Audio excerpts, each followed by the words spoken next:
Hi everybody, Rachel here from Rachthestamper.com, and today I'm going to show you how to make this really pretty card. It's actually quite simple. When I got the amazing silhouette stamp set, because I believe we got this free last year as demonstrators, I really wasn't sure if I was going to use it because the way the reverse images are, I love silhouettes, but I usually am used to doing them in black, so I wasn't sure how to be able to pull this off. But I was looking at it and I thought it would be kind of really pretty like putty tat would be really pretty in purple, but I felt like it was going to need something else to tie it together. So I ended up adding, and I thought this was really pretty, so I'll show you this, some vellum. So this is actually vellum strips here, and the way it works with the grape paper behind it, it almost looks as if it is DSP, which I think is also kind of a cool thing. So I'm going to show you how to make this card. Very simple. We also are going to add this sentiment, enjoy the moment, in the center. Now, if you go to my blog, you'll be able to see a close-up picture of this. When I did this, I'm going to give you a tip on a way you can do it easier, or you can do it the same way. But when I did this, I actually just re-added embossing powder over the hot melted embossing powder and then heated it again. So I got a little bit of scatter powder here. So if you want to avoid that, what you could do is, instead of re-adding the powder when it's hot, you could use the Stamparatus, ink it again, add the powder, heat it, do your embossing buddy. But if you don't mind the little scatter, which kind of the way the stamp is, it almost goes with it, I'm going to show you how I did it. So you can also omit it and just do one layer, but when you do multiple layers of embossing powder, it kind of gives you a raised image, which I think is kind of cool. So I'm going to show you guys how to make this card. It's very simple. I'm going to just grab these two stamps, and I'm going to go with the same thing. I'm just going to use the enjoy the moment. You could do happy birthday if you wanted to, which I think happy birthday, you know what, I'm gonna do happy birthday because I think that would be kind of cool. We'll just swap up just the sentiment. But the enjoy the moment stamp set is actually a really nice stamp set as well, and this one is one where you actually could do a silhouette, since you do have line art images, which do tend to turn out really pretty. So I'll have to do a separate video. I'm gonna have to make a note as soon as I finish here to do that. So you are going to need, I just cleaned my blocks. I had my first stamp club in 2 years, which is kind of weird because I hadn't done one in so long, and I felt like, I guess it's kind of like riding a bicycle, but for me it was a little nerve-wracking because always hauling the stuff back and forth. And if anyone happens to be watching this, because we did have some new ladies at the stamp club, it was I don't know, I always forget something, and I did forget something because that's unfortunately just seems to be the way I roll. So it was a lot of fun, but it was a little bit overwhelming for me. So hopefully the second one will be a little bit better, but I had fun. I think everyone that attended had fun as well. So we're going to start by inking this in Gorgeous Grape. And I will tell you straight off, you definitely need a good amount of ink for this. When I did the first one, and I believe I actually have it here, I can show you. When I did the first one, because I always do my little stamping off, my ink pad really needed to be re-inked. So you definitely need a juicy pad if you're doing something with this, with the missing image, because otherwise if you don't have enough dark on the outside, it's not really giving you very much contrast. So this is a very freshly inked pad. So what I would suggest is ink up your stamp it, and if it looks light, re-ink it before you go forward with the process. That is going to help your card immensely. Also, when you have a rather large image like this, what you want to do is, instead of inking it this way, you turn it upside down and you actually ink your stamp this way. And I also find that kind of sometimes turning it a little bit as you ink is a little bit better. So this piece of white here is 3 1/4 by 5 1/2 because I wanted to go the whole span of the card. So I'm going to I have my stamp nicely inked. Let me just make sure this one side. It's going to look weird because when you look at the image, because of the type of image, it doesn't look like it's fully inked, but it's going to turn out great. So I'm just kind of eyeballing where I want it, dropping it, and then making sure I press in the center. Now this is a rather large stamp, and it doesn't really fit on any block specifically. I was going to use, I believe this is I, but it's a little bit too skinny. So I went with, I'm fairly certain, this is either H or J. E. So I went with E. So you can see, even with this one, it is a little bit darker, which is great. And it's a teeny bit cockeyed, but that's okay because the way we're going to finish it, you're not even going to notice. So you don't need your Gorgeous Grape any longer. And I'm going to go ahead and just clean this off. Put that on the side. Now what you're going to need is a blender brush, okay? And I'm going to just use the same scrap of paper so I don't mess up this one here. So we're actually going to do this with 2 different colors of blue. We're going to do Balmy Blue and we're going to do Night of Navy. One thing you will notice when you use your blending brushes a lot, it does tend to soak up a lot of your ink. So you may need to refill your ink pad a little bit sooner, which is one reason I always suggest, and this is not the correct one, this is Night of Navy, but when you buy your stamp pad, I always suggest at a minimum that you always get the refill. Some people, myself included, I like to get the marker that goes along with it, but if you get the refill, you'll never have to worry about whether you're running out of ink, or for some reason when some of our ink pads do discontinue, you'll have a refill to be able to refill it for some time. As you can see, this is a really old ink pad or re-inker. I've probably had this one since I've started stamping, and I'm going to bet you that's been for at least 10 years. So the linen pads, which are the older style pads, they do tend to not need to be re-inked as much. The foam needs to be a little bit more frequently re-inked, but they still re-ink really simply. So what we're going to do is, and this is a blue, so I'm going to use this for both colors. I'm just going to start with the light first. I'm going to make sure that this is the color I want, because even though it looks blue, it could be a little bit off. So to start, we're going to take our Balmy Blue and we're just going to start off, okay? Because you don't want anything that's a harsh scrub mark. And I'm trying to kind of avoid the center part. So I'm more so just going to the outside. Same thing again, just add a little bit more ink to your brush. And I didn't start off there. I do what I say, not what I do. I messed up on that one. You can also use a little piece of paper if you don't necessarily want to touch this. So if you have a piece of release paper or a scrap paper, I'll show you what I mean. Say just for example, I'll just use this black strip. You could hold this, that way you don't get your fingers inky if you maybe necessarily have somewhere you want to go afterwards and you don't want blue fingers. But really, if you don't have ink on your fingers, are you really stamping? But the other thing you do want to avoid is if you have oils on your fingers, or if you tend to have oily fingers, you can leave fingerprints in there. So it kind of is a nice idea. I'm just going to start on this side just to add a little bit more here first. Okay, we don't want it too dark. And then I'm going to close this up and we'll move on to our navy. So same thing, I'm using the same brush. So this is my blue brush. And once again, just going to start kind of more so this, you're keeping it a little bit more to the edges. And you will notice almost these 2 blues kind of make a purplish blue color. It could also be that it's slightly picking up the purple from the edge of our stamp, but I really like the way it turns out. I think it's a really, really cool technique. Just getting a little bit more on the edges and the corners. And again, I kind of tried to avoid the middle section there. So you would have kind of like a highlighted portion. All right, so that will be enough. So there's our card. Now here's the thing that you're going to want to do at this point, because I don't want to make this video take forever and I don't edit my videos. So it kind of is a little bit counterproductive for me to say you're going to let it sit and dry. So you do want to let it sit and dry. However, I'm not going to. That way you don't have to wait. So you can do one of 2 things. You can set it aside, let it dry. You can make multiple versions, use different colors and set them aside, and then go back to the first one. I am going to just really quickly hit this with my heat tool just to dry it slightly. And this is going to be really important for preventing stray embossing powder. So I'm just moving it around. All right. We are going to need our heat tool because we do have to emboss. Now, if you are still fortunate enough to own an embossing buddy, you definitely want to use it.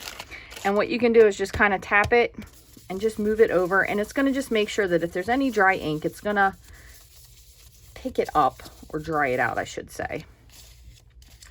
And then we want to make sure wherever we're going to put our sentiment. So say if we're going to put our sentiment here, we want to make sure this part is dry. So this is why it's important to allow it to dry, whether it be setting it on the side and doing these 2 separate steps at different times, or if you're going to allow it to dry. One other thing you were going to need is some Versamark embossing powder. I'm sorry, Versamark ink and black embossing powder. Now, if you don't have black embossing powder, we actually have believe it is a 5-pack of embossing powder that are plain colors. So it's white, black, I believe it is silver and clear. I could be wrong. There may be one other one in there that I'm missing, but this one is mine from when we used to have black. So I'm glad they brought it back because this is a great embossing powder to have. Another thing, if you don't happen to have an embossing powder, another thing that you could do if you don't have black, for instance, is you could stamp your stamp in Versamark first. So Versamark, and then you would stamp in black Memento. The only thing is you do have to work a little bit quicker. So you're going to stamp Versamark, ink it in black, stamp it, and then put clear on top of it, and you will get a black, like a faux black embossing powder. So that's another way to do it. So in the background, I'm going to go ahead and turn my heat tool on to heat it up because we are going to need to do this in a couple steps. So just kind of bear with me for this. I'm going to open my powder, and I do have a coffee filter here. So we're going to ink up our happy birthday. Versamark is a sticky ink. It does stay sticky a little bit longer, which is also why it's very important to make sure that you clean your stamp when you're finished with it. So it's all wet. Just going to put this on here. Okay, then I'm going to take my powder, sprinkle it, cap off the excess. Okay, now I'm going to heat this to set it.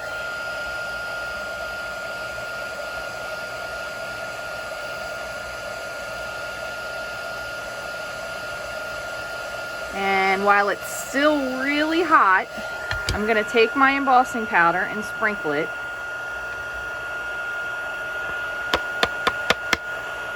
And usually the second one is kind of where you'll come to an end. So it does have powder on the words. There is a little bit extra where I'm going to try to just kind of sweep off. So I'm just using a dry paintbrush.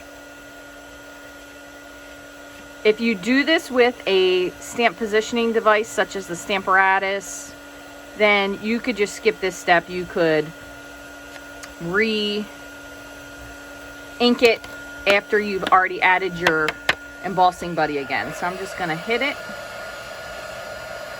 with my heat tool again to melt it.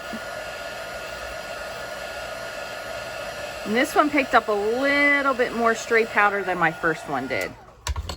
So you can see we have a little bit of kind of like a background scatter, which just depends. If you don't like that, you could totally skip the second re-inking, or you could do it a different way. Okay, I'm just giving this just a second to dry. Make sure it's cool. I'm just going to see if there's any residual stuff I just want to brush off. So we do have a little bit of scatter there, but again, the style of card, the way that stamp specifically is, it's not really bothering me. If you don't like it, you could either just do it one time or you could do it a different way. But it does kind of give you a cool layered effect of the embossing powder. If you do multiple layers, you can actually build it up you can actually build it up depending on the type of stamp that you're using. So it almost looks like bubble letters, which is kind of cool. So, all right, so now what we're going to do is finish our card. Let me just move these couple things out of the way. So for finishing our card, we're going to put this on a base of Gorgeous Grape. So it's 4 1/4 by 11, scored at 5 1/2. Just gonna flip this and hit it with my bone folder. Make sure it's nice and flat. Okay, so I have a piece of basic black, and this is cut at 5 1/2. I'm sorry, 5 1/2 by 4 1/2. So we're going to layer that right on top of there. And then what we're going to do is we're going to put these 2 pieces of vellum underneath. So we're going to do the vellum portion first. And the reason being is sometimes when you layer these pieces on the side, it's almost easier to line these pieces up to where you want them versus trying to put it here and then fit it so it matches. Okay, so for this, I'm going to turn them both over. And I'm actually going to use, and we were talking about this the other day at class, we're going to use the other side of our Tombow liquid glue. So this side gives you a bigger kind of splat of glue, if that makes sense, which if you kind of get your glue evenly on here, it does dry almost to the point where you really can't tell the difference. Now, the other thing you could do for this one is you could use adhesive sheet, which will stick to the whole thing, and then you won't notice it because the entire thing will be uniformly covered with adhesive. So it kind of just depends on, oh, here's a little bit, we'll just use that, what you want to do. Okay, so I basically use this broad tip to just spread my glue. So then, just get the glue off my fingers. What I'm going to do is, this is my card base. I'm going to pick up my one strip of vellum, and I kind of want to have, if you can see over here, I have a little bit of a border. So I just want to have a little bit of a border, and I'm going to try my best to make it uniform. And I might need to trim just a teeny bit. So I lined the top up. I'm going to have to trim just a smidge off of the bottom. Just give it a good press. It will dry fully, and then you won't have any issues with what you think might not look great. Looks good. I'm going to move this over just a teeny bit. And the nice part about liquid glue is you can kind of reposition it for a second. And same thing, just pressing it down. Yep, this one is just a little bit off. So I'm going to move this over just a smidge. There we go. That looks better. Okay, so I have a teeny bit of overhang. So what I'm going to do is just grab my scissors, flip it over because it's easier that way. And I'm just going to trim these two little pieces off. The other thing that's kind of nice about this vellum is the words are all in different directions. So I'll show you this specific piece. So it doesn't really matter which way you cut it. It's all kind of like boxes of writing. So no matter which way you cut it, there's not really a really directional way to do it. This one's really nice. I also really like the newsprint pieces. So you can see the black on white a little bit more. There is also a map piece, which is really cool. There is, if you want a little bit more subtle, a white on white. Then we have a black and white map, which I really like as well. And then there is a black writing panel. So it just kind of depends on what you want to go for. This is a 12 by 12 pack. I did recently do a DSP share, so mine is not cut down, which is why you can see it, but it does come in a 12 by 12, which is pretty nice because you do get a lot. And I think sometimes vellum is a little bit difficult for you to specifically know how to use unless you have a plan for it. So I think this is kind of a nice way to incorporate it. So the other thing I'm going to do is just add some liquid glue to my white panel. Really almost done. The only other thing we have to add to this is an inside panel. And just make sure you put it, well, we don't have it adhered yet, so we can always fiddle with it, but you want to center it, which is nice when you use liquid glue. As you can see, you can adjust it around a little bit if it's not lined up the way you want it.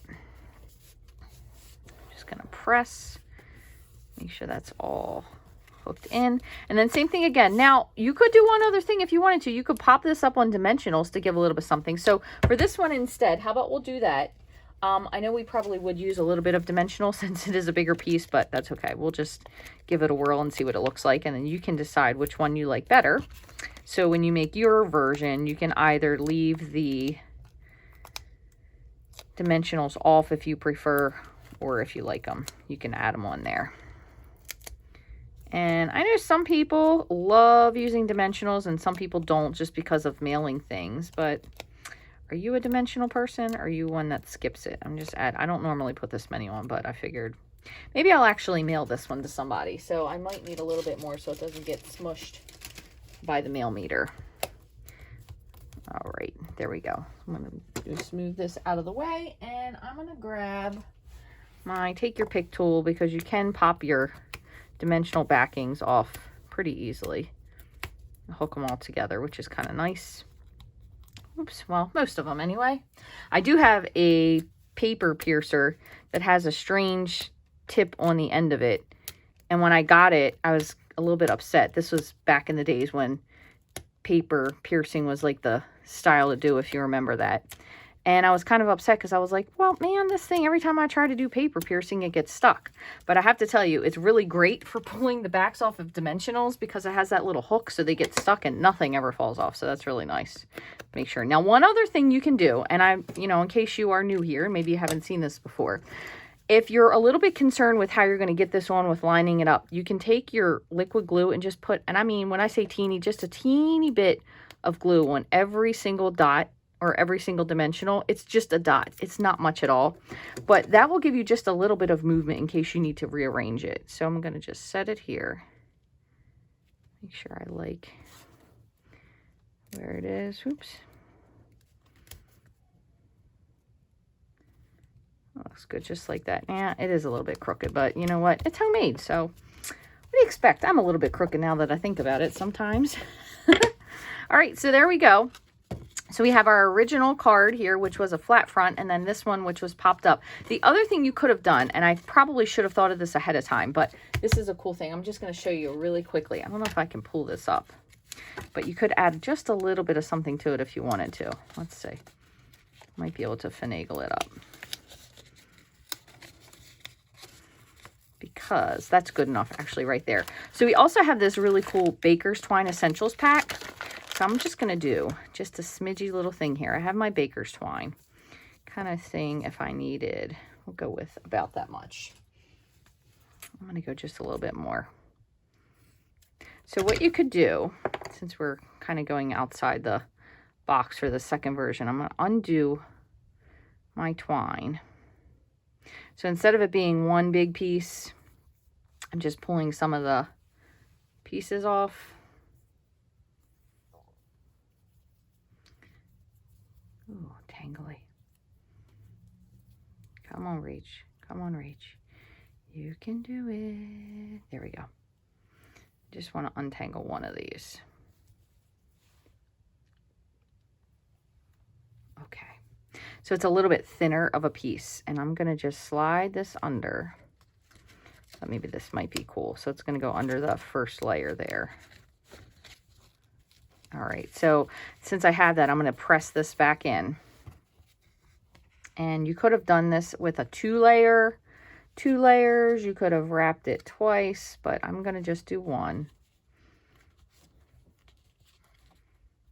Oops. Tying a bow. Tying a bow on a video is always a little bit nerve-wracking. There we go. I'm going to pull this and pull that. I just want to make sure it's tight.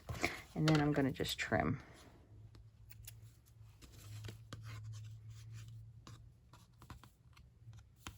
I'm trying not to make sure I don't cut my bow. There you go.